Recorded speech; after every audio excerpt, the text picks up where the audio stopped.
Thanks very much for waiting to listen to this. I did do English at Edinburgh University, a useless subject, but I ended up working in a medical journal in Austria, and that's how I came to be familiar with the medical world.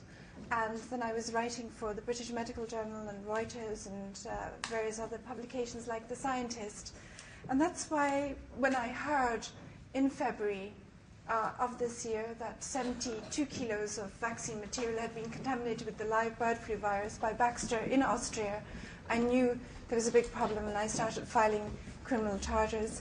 But what I'd like to talk about this evening is how the media is working together with the pharmaceutical companies to conceal from people what's really going on. And I just want to say that thanks to the independent media, we were able to do what previous generations could never have hoped to do. We can research facts, treaties and documents related to government actions and events for ourselves. And we can see today more clearly than at any time before in history the discrepancy between what is contained in those documents, treaties and regulations, and what the mainstream media and the governments is telling us is contained in these documents. For the first time, we can comprehend the scale and the nature of the monstrous and ruthless conspiracy that John F. Kennedy was talking about in 1961 before he was assassinated. Now, in 1961, this New World Order conspiracy was a vague notion, much like the contours of an island seen far off on the horizon remain indistinct and unclear. Today, in 2009, thanks to the information we can obtain through the independent media and by our own original research, we have reached the shores, so to speak, of that island, and we can see very clearly every single feature, every single cliff and beach and palm tree. We can really understand now how our political and economic systems are working and who is running them. And this awareness is growing very rapidly. It's grown enormously in the past year or so, and it's growing every single day. And the result is that the knowledge imbalance that has put humanity and us at a disadvantage for decades is now being redressed. And this is due to the emergence of the new independent and critical sources of information made possible by the invention of the internet and other communication and information technologies. Our knowledge of the New World Order, oh dear, I'm reading this and it's slipped all the way down. Let's see. Our knowledge of the New World Order is so detailed that we are able to identify the agents of this group as they sit on the boards of mainstream media companies, pharmaceutical companies, banks, and government bodies. And we can see how they're working together in a coordinated and synchronized way to obtain their objective, which is actually global government. Now, this global government can only be established on the basis of the negation of the power of the rest of the people of the world, and that is ourselves. The establishment of a new world government by a few at the expense of 6 billion people is an inherently violent act. In fact, it involves a violence on a scale never seen before. It involves a drastic reduction in the world's population by means of artificially created diseases, wars and famines, by taxes and the formation of totalitarian regimes. Nation-states, and more specifically the constitutions and civic rights they anchor, are on the verge of destruction, about to be superseded, and indeed already superseded, by supranational institutions such as the EU, the UN, WHO, and the IMF. And as we meet this evening, the Lisbon Treaty has already come into force, which will mean a drastic reduction in our civic rights. We're now in a sort of situation comparable to Nazi Germany in 1933. We haven't yet seen the stormtroopers coming into this hall and breaking up this meeting, but how many months will it be till we've reached that point? That will be dependent on what we do in the next few weeks.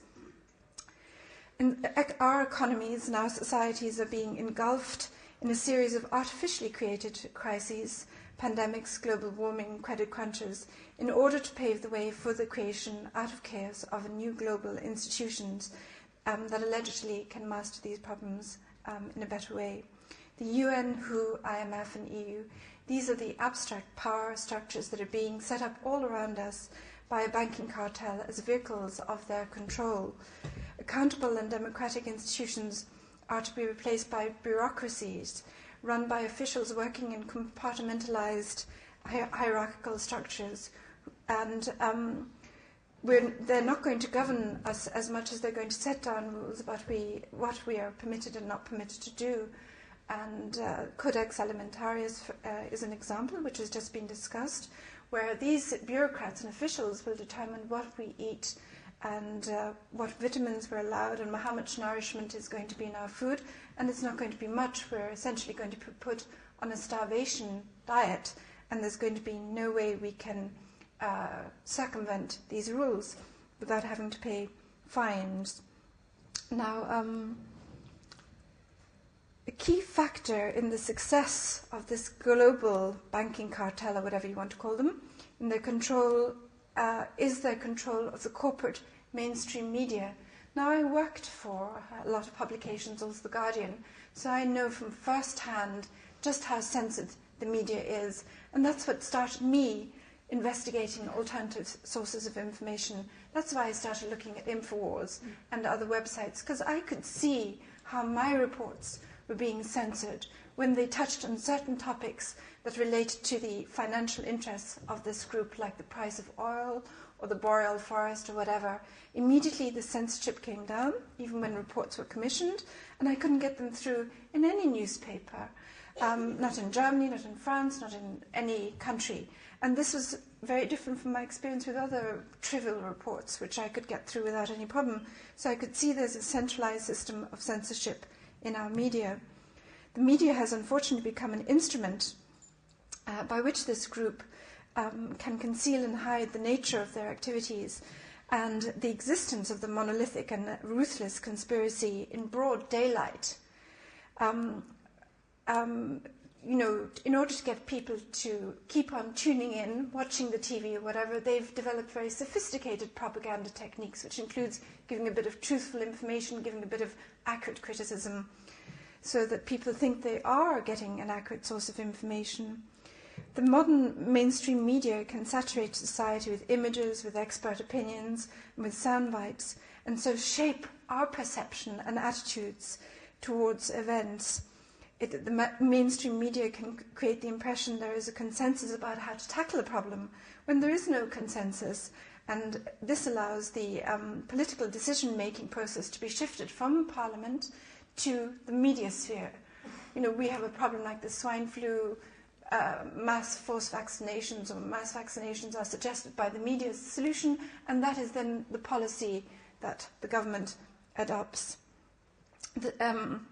The swine flu pandemic, like global warming and 9/11, needs to be understood as a consciously crafted media event, as the product of a skillful media campaign, such as the kind that is staged all the time in the newspapers and TV in Europe and the USA for commercial and political purposes. The true target of the swine flu campaign is not that which is blown up, the swine flu virus. That is just a stage prop. The real target is you, the audience watching at home. The goal is to have a psychological effect on you. In fact, it's to terrorize you and to motivate you to go and take the swine flu vaccine, as well as to accept drastic restrictions on your constitutional rights and even to allow martial law. Now, just how real the possibility of forced vaccination is even here is been underlined by the fact that there was a parliamentary briefing note published on November the 12th, I think, which said that there is a legal basis for making these swine flu vaccinations compulsory in the UK.